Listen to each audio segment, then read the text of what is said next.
Hello, good morning, good afternoon, and good evening. My name is Gennie. I am a 2010 graduate from Florida A&M University with my Bachelor of Science in Nursing degree in the December of 2010, I worked for about 4 or 5 years, and then I went and started the program at Florida State University in the Doctorate of Nursing Practice program. From there, I graduated in the family nurse practitioner program at Florida State. I graduated in May of 2017 from that program with honors, might I add. I have since went on, like I said, and worked, so that has been since 2010, but as a nurse practitioner since 2017. My mental health experience from 2010 to 2012, so my first nursing job, I had the opportunity of working at Tallahassee Memorial Healthcare in Tallahassee, in which I worked on the nursing unit there, which is 4 North, the neurology unit, which is 4 North. On the neurology unit, we had a lot of brain and spinal cord injury patients as well as stroke patients, which can sometimes mimic psych patients. So that was where my adventure began, and that was where I started to, at the time, a love-hate for psych patients. However, since then, it's definitely grown into more of a passion. Then in 2015 to 2016, while in the DNP program for family nurse practitioner at FSU, I worked for about a year as a case manager with the state of Florida at Children's Medical Services in Tallahassee. This particular job, truthfully, was a challenge for me, not because of the skill set needed, but because of the patient population.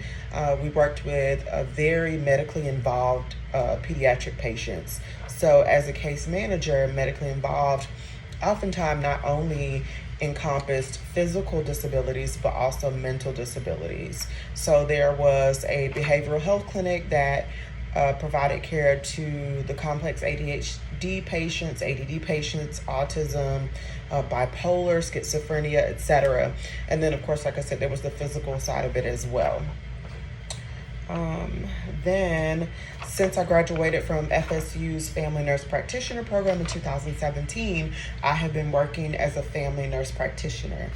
Now, in this position, that was, like I said, where I started to kind of get my passion for psych mental health.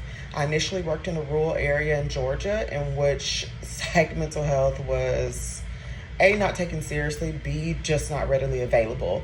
You were either going to the emergency room, you were being admitted to a facility, or you were on a wait list 4 to 6 months to be able to be seen by a psych provider.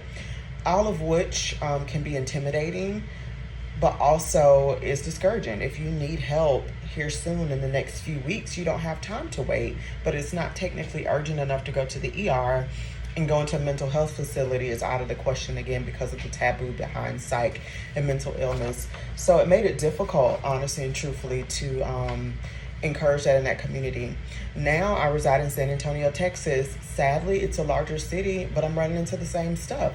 There's insurance issues, and or there's a long wait time, and of course the whole taboo, which is another conversation in itself. But since I have been a family nurse practitioner, I've been able to treat depression. I have at least started patients on therapy for OCD as well as picking disorder, and I've also managed anxiety here in this facility. Let's see, describe a time when you were unable to meet multiple deadlines. What did you do?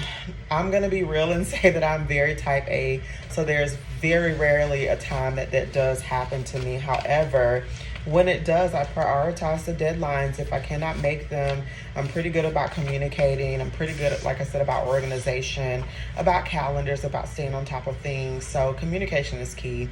If there's ever anything that won't be met, I am huge on communication. Okay, I think that's all. Thank you so much for your time. I look forward to hearing from you guys on your decision, and hopefully I'll see you in January. Go Noles.